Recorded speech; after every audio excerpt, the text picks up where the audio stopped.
And to that point, let's talk about the room that you came in. You had Pat Freiermuth, who we all know is doing just fine with the Steelers. Brenton Strange goes in the second round. Theo's another guy you compete with. Zach Kuntz, who has had his shot in the NFL as well. You had to come in and kind of climb from the bottom. Talk about that experience. Yeah, I think it's definitely not a bad position to be in, coming in with dudes with all that talent. I think just like when you talk about what Nick said, like comparison is a thief of joy. I think coming in with Theo, he was kind of at a different spot than I was in the athletic journey, and he got some playing time our freshman year, and we were good friends. Like, it was a good relationship, but just kind of seeing him and thinking like why can't I be like that right now? Like, why is it different for me? I think that was something that I struggled with a little bit, but then it's just like he said, it's everyone's journey is going to look different, it's going to be different. So just kind of staying the course, and then, like I said, finding the self-confidence and knowing that I'm a college football player, like I came here to play too, was a big part of it for me. And Jerry, how have you seen that motivate you? Because you're no slouch, man. You came out of high school one of the highest rated tight ends in the country. Yeah. And to come in and learn, but more importantly, be motivated by these guys in the room. How has that set you? Man, this helped me out a lot, honestly. Looking at Tyler and Theo, even when I came in, Brenton was here too still. So just being able to learn from those three guys, it has helped me a lot. Even me not being able to play as much as I did. Well, not as much as I did, but being able to play last year.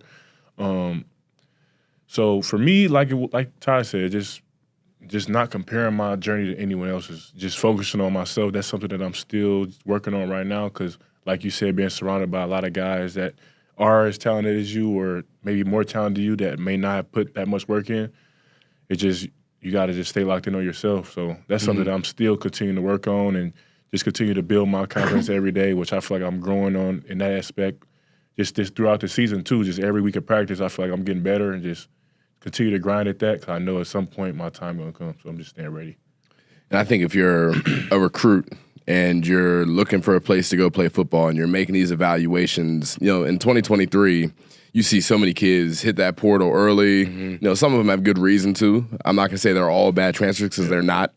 But at the same time, there aren't a lot of places where you can really come in at one position where you're low on the depth chart, you're building, you're waiting for your turn, and then ultimately actually get that opportunity. A lot of places will quit on you before you get that chance. Penn State football is not that. If you come in, you work, you continue to develop, you illustrate that you're growing in confidence and you're getting better day by day, that time does ultimately come for a lot of people. Man, they'll find a role for you. You like special teams? Yep. You love special teams here. Yep. Like, if you can play, they'll figure it out. Maybe you're not at that level yet. Maybe you're not ready to really see the field on a number like the top defense in the country. But you can play ball. You're on special teams, man. For sure. And then you show them that you can make plays on special teams, you're going to see the field. Yep. And I don't think that's how it is everywhere, but I know that's how it is here. And they don't just put up lip service to special teams or put up lip service to your playing ability. If they think you can play, they'll find a way to get you on the field. That's anywhere, though. If you can ball, they'll find you. So many guys on Twitter, I'm most underrated guy, I'm this and that. Reality, if you're good enough and you have the intangibles and maybe you have to like, me personally, when I was getting recruited, before a recruiting process, I would go on random colleges' websites and fill out questionnaires and just try to get my name out there and stuff like that. Maybe the opportunity looks different for you, but if you can ball in any sport, they'll find you. That's their job.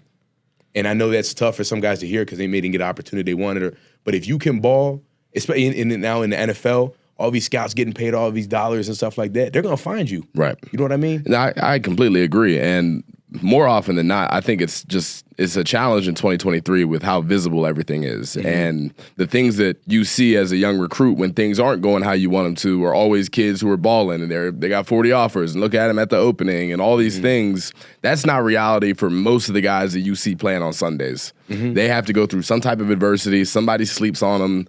Ultimately, not only will they find you, the guys who are going to go play in the NFL and really are serious about their craft and aren't worried about the noise or whether or not other people believe in them are the ones that ultimately get there. They find a way just to keep working wherever they're at, and that's really what it comes down to. If you're a recruit that's watching this, just because you're at a D2 or maybe you're not getting recruited out of school, it doesn't mean it's over. Guys develop at different points in their careers all the time, and you see it even in the NFL draft, a kid getting drafted from a school you never heard of in the top 20.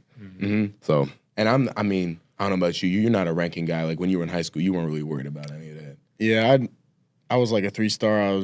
I think I was actually lowest in our tight end room now, but I wasn't really worried about it. Like, I didn't like going to those camps. The only like actual camp I did that was kind of like a big campus that wasn't like just a college camp, which I thought those were good, going to like an individual college camp to see the coaches there. But I did do like the Elite 11 when I was a quarterback. I got invited to the Elite 11 camps, and even those, like, just going there with all those dudes and some of the egos there, and just the way it works that's not what I enjoyed at all. And I did not want to do all those like rivals and in those big camps where it's really just for the stars, and because I know at the end of the day the stars could mean less, and they use it, but I really feel like you said, if you're a baller and you can play, they're gonna find you no matter what rankings they have you in high school. And I feel like even with those type of camps, though, like those camps are made for ego boosters. Like look at the rivals camp, Elite 11, the opening. Like those are all 7-on-7 camps. It's not real football. Like that's why I feel like most recruits get mixed up. Like you could be a 5-star, 4-star, but just because that don't mean you're gonna come in and play right away. Like I know guys that came in with 3-star. Look at Amari. Amari came in. He's like a 2-star. He was like a 2-star. Yeah. He came in and played his freshman year. Zane was like a 3-star, 4-star, and he came in to play his freshman year. So, like we were talking about, everybody's journey is different. So, just because you won all those camps, that don't mean that you're going to the NFL your first year, second year, or third year. So, I see more and more kids now. It's like being humble and like just sticking to your craft and not being in the limelight. It's like seen as a negative thing. Yeah. And that could be the furthest thing from the truth. The moment you start counting stars and offers and who's got more followers on this, and as soon as you feel like you've arrived, then you start doing stuff like that, it's over before you know it. It's going to be over quick. There's no time in which you can slow down or stop working. And if you're a kid watching this, you need to stop clicking on those articles about you where people are praising you and telling you that you're the best thing since sliced bread, because you're going to get to college and you're going to run into a real football player, and you're not going to know how to handle that adversity. We talk about it all the time. Can't believe the hype. You cannot believe the hype. And I think that's my biggest advice to anyone in the recruiting process. Don't get caught up in that hype, man. And right now, you're a recruit, you're high school getting some offers, maybe D3, D2, D1. This is probably the most wanted you'll ever be in your life, respectfully. The most wanted, all of these people contacting you. We need you. We want you. What can we do to get you here?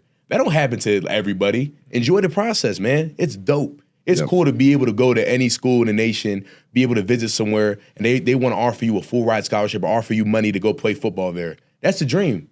But don't believe all the things that come around with it. You can't, like, you have to love the game, or you have to love something that motivates you to play the game, or whatever your why is. But you really have to love this stuff in order to do what we do here. You can't kind of like football but love followers and go do a winter workout. No way. No. Now you're in a and you see those guys, and they're typically not here for more than a semester, and they don't last. Yeah, and they don't last. Now you got a tire pool with Tyler Warren. What are you gonna do?